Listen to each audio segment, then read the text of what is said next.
সুপ্রিয় দর্শক শ্রোতা, WHA টিভি থেকে আপনাদেরকে স্বাগত জানাচ্ছি। আমি শেখ ওয়াহিদুজ্জামান আল ওয়াহিদ। আপনারা দেখছেন আমাদের নিয়মিত কন্টেন্ট।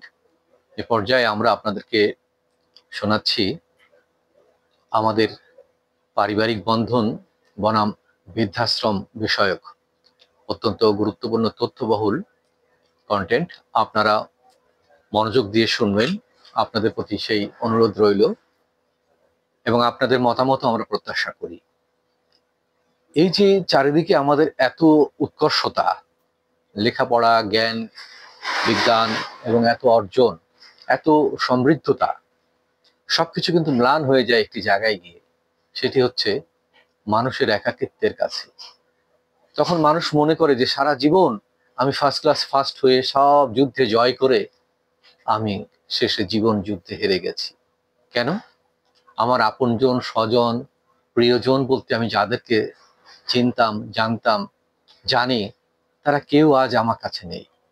সবাই আমাকে ছেড়ে চলে গেছে। কেন এই চলে যাওয়া? কেন এই স্বার্থপরতা?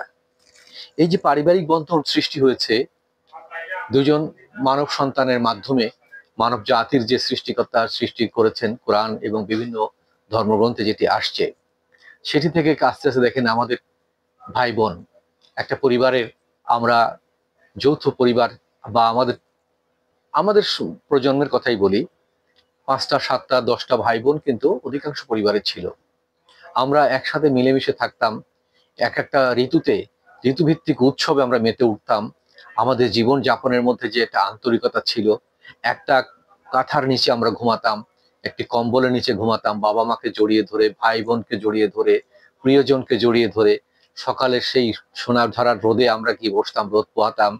তারপরে আমরা একসাথে বসে সেই সিজনাল যে খাবারগুলো, সেই আয়েশ করে আমরা সেগুলো খেতাম। এই যে একটা মধুর বন্ধন। তারপরে আবার যখন আমরা ঘর থেকে বেরিয়ে পাড়ায় বা মহল্লায় যেতাম, সেখানে বন্ধু বান্ধবদের সাথে একটা সুসম্পর্ক, একটা হৃদ্যতা, দল বেঁধে ছুটোছুটি করা, খেলাধুলা করা, আনন্দ ফুর্তি করা, স্কুলে যাওয়া। এই যে একটা উৎসব পার্বণ এবং প্রতিটা ঋতুভিত্তিক একটা উৎসব কিন্তু আমাদের দেশে হয়। এই যে এর মধ্যে যে বন্ধনগুলো গড়ে ওঠে, পারিবারিক বন্ধন, সামাজিক বন্ধন, এইভাবে আমরা কিন্তু সেই বন্ধনগুলোকে তৈরি করেছি আমরা শান্তিপূর্ণ, সম্প্রীতিময় সহাবস্থানে বসবাস করার উদ্দেশ্যে। কিন্তু সেই বন্ধনগুলো একসময় গিয়ে ছিন্ন হয়ে যায় কেন? আমরা কি এই বিষয়গুলো নিয়ে গভীরভাবে ভেবে দেখেছি? আপনি কি ভেবেছেন? চিন্তা করে দেখুন তো, কেন সেই বন্ধনগুলো আজ আপনার জীবনে নেই? কেন আমাদের জীবনে নেই? আমাদের ব্যস্ততা বেড়ে গেছে সেই জন্য? তাহলে তো অনেকের সাথেই বন্ধন আছে, যারা অনেক দূরে থাকে, অন্য দেশে থাকে, ভিন দেশে থাকে, তাদের সাথে কিন্তু আমাদের বন্ধন আছে। কিন্তু যে পাশের ঘরে থাকে, এমনকি নিজ ঘরে থাকে, তার সাথে সেই বন্ধনগুলো নষ্ট হয়ে যাচ্ছে কেন? আর এই নষ্ট হওয়ার ফলেই শেষ জীবনটা মানুষ একাকিত্বে ভোগে এবং মানুষকে যেতে হয় সেই একাকিত্ব দূর করার জন্য বৃদ্ধাশ্রম নামে একটা প্রতিষ্ঠানের কাছে, যেখানে গিয়ে সে সঙ্গী খোঁজে, সেখানে গিয়ে সে নতুন অচেনা লোকের সাথে বন্ধুত্ব, সুসম্পর্ক গড়ে তুলে কিছু একাকিত্ব ভুলে থাকার চেষ্টা করে। আসলে কি তাতে তার একাকিত্ব ঘুচে? আদৌ ঘুচে না। তার কারণ, যে স্বজনকে, আপনজনকে সে সারা জীবন আঁকড়ে ধরেছিল, তাদের স্বপ্ন বাস্তবায়নের জন্য, তাদের সুখ দুঃখের সাথী হয়ে, তাদেরকে সফল করার জন্য নিজের জীবন উৎসর্গ করেছে, তাদের দেয়া দুঃখ কষ্ট সে কি করে ভুলবে? তাদের সেই স্মৃতিগুলো, সুখ স্মৃতি, দুঃখের স্মৃতি কি করে ভুলবে? ভোলা যায়? যায় না। সেই কষ্ট বুকে চাপা রেখে বৃদ্ধাশ্রমের নিভৃত কোণে সেই হাসির আড়ালে কান্না লুকিয়ে রেখে, ওই যে একটা গান আছে, জগজিৎ সিং এর একটা বিখ্যাত গান আছে যে তুম ইতনা মুস্কুরা রাহা হো, ক্যা গাম হে জিসকো চুপা রাহা হো। কথাটা এরকমই ছিল, তুমি এতটাই হাসছো যে হাসির আড়ালে তুমি যে দুঃখটাকে লুকিয়ে রাখছো। এই যে আমরা আমাদের জীবনের চাপা কষ্ট, বেদনা, হাহাকার, এগুলো লুকিয়ে রেখে বৃদ্ধাশ্রমে গিয়ে সেখানে শেষ জীবনটা আমরা কাটাতে চাই কাষ্ঠ হাসি হেসে, বা নিজেকে সব দুঃখ ভোলানোর চেষ্টা করি। আসলে শরীরের ব্যথা তো মেডিসিনে দূর করা সম্ভব, কিন্তু মনের ব্যথা, হৃদয়ের ব্যথা, এই ব্যথা কি কোনো মেডিসিন দিয়ে দূর করা যায়? যায় না।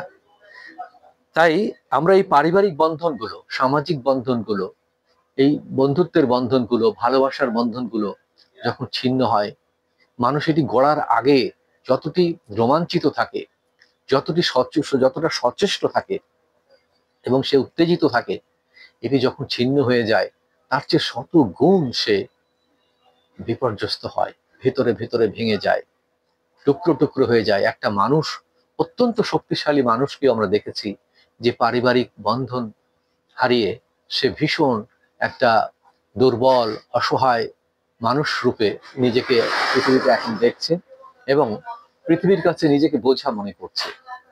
কিন্তু এখন আমাদের খুঁজতে হবে কারণগুলো কি, এই পারিবারিক বন্ধন ভেঙে যাওয়ার কারণগুলো কি, এবং পারিবারিক বন্ধন থাকলে এর সুফল কি, এর কুফল কি, এগুলো আমাদের জানতে হবে। এগুলো জানলে এটা নিয়ে আপনি আমি চিন্তা করতে পারবো, আমাদের চিন্তার খোরাক হবে এবং আমরা কিছু করতে চাই। অন্তত আপনি আপনার পরিবারটাকে টিকিয়ে রাখার জন্য, আমি আমার পরিবারকে টিকিয়ে রাখার জন্য। এই যে আমাদের একসময় যৌথ পরিবার ছিল, আপনাদের মনে আছে কিনা, যেখানে আমার বাবা, চাচা, ফুফুরা একসাথে আমরা বসবাস করতাম। তারা কিন্তু সব বিয়ে শাদী করে যার যার যার যার বিভক্ত হয়ে গেল। এমনও পরিবার ছিল, আমি ছোটবেলায় দেখেছি যে একটা হাঁড়িতে রান্না হচ্ছে, এক হাঁড়িতে রান্না খাচ্ছে প্রায় 30 জন 40 জন লোক। কারণ ওই যে যে 5-6টা ছেলে মেয়ে যাদের বিবাহ হয়েছে, পিতামাতারা চান না আমাদের সামনে এই সন্তানরা বিভক্ত ভাবে আলাদা পৃথক পৃথক সংসার জীবন করুক। হয়তো তাদের স্ত্রীরা চাইতো, কোনো কারণে, সবাই না, স্ত্রীদের সবাইকে ঢালাও ভাবে মেয়েদেরকে আমরা দোষারোপ করতে চাই না। অনেক মেয়েরা আছে শ্বশুর শাশুড়ি নিয়ে, দেবর ননদ নিয়ে সুখে শান্তিতে বসবাস করতে চায়। কিন্তু কিছু মেয়ে যে আছে যারা মনে করে যে বিয়ের পরে স্বামীকে নিয়ে আমি আলাদাভাবে সংসার করব, আলাদাভাবে সুখ শান্তি বেশি বেশি ভোগ করব, এরকম মেয়ে তো যথেষ্ট আছে। তাদের বিষয়টা তো অস্বীকার করা যায় না। হয়তো তাদের কারণে, আমাদের নিজেদের অসচেতনতার কারণে এই বন্ধনগুলো ছিন্ন হয়ে যায়। কারণ আপনি দেখবেন একটা মালা থেকে যখন একটি মতি বা একটি পুঁথি ঝরে যায়, তখন কিন্তু সবগুলো পটপট করে ঝরে যেতে থাকে।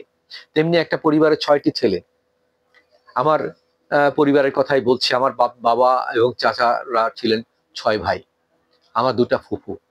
তো যেদিন আমার এক চাচা ভিন্ন হয়ে গেলেন, সেদিন থেকে আরেক চাচা চিন্তা করলেন, তার ওয়াইফও তাকে উস্কানি দিল যে তুমিও ভিন্ন হয়ে যাও, আমরা আরো বেশি আনন্দে থাকবো, আরো সুখে থাকবো।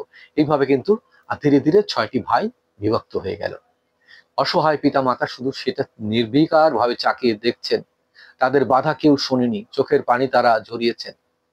কিন্তু পরিণতিতে কি হয়েছে সেটা আমরা এখন উপভোগ করছি, আমরা এখন ভোগ করছি। আপনারাও ভোগ করছেন নিশ্চয়ই। প্রত্যেকটা পরিবারের কাহিনী, শুধু আমার পরিবারের কাহিনী না, এটা নিজেকে দিয়ে বলতে হয়। কারণ আমি সবসময় যদি আমার এই যে আঙুলগুলো নিজের দিকে থাকে, তাহলে কিন্তু এক্সাম্পল দিতে সুবিধা হয়। এই জন্য বললাম যে প্রত্যেকটা পরিবারের ইতিহাস দেখেন, যে এইভাবে আস্তে আস্তে আস্তে আস্তে ভেঙে গেছে পরিবারতন্ত্র। বেশি সুখ স্বচ্ছন্দে থাকতে গিয়ে, বেশি শান্তি, বেশি আনন্দ খুঁজতে গিয়ে আমরা কিন্তু প্রকৃত মূল যে শেকড় থেকে বিচ্ছিন্ন হয়ে গেছি এবং আমরা বিভক্ত হয়ে একটা কি বলা যায়, একটা ফ্রাস্ট্রেট জীবন যাপন আমরা করছি।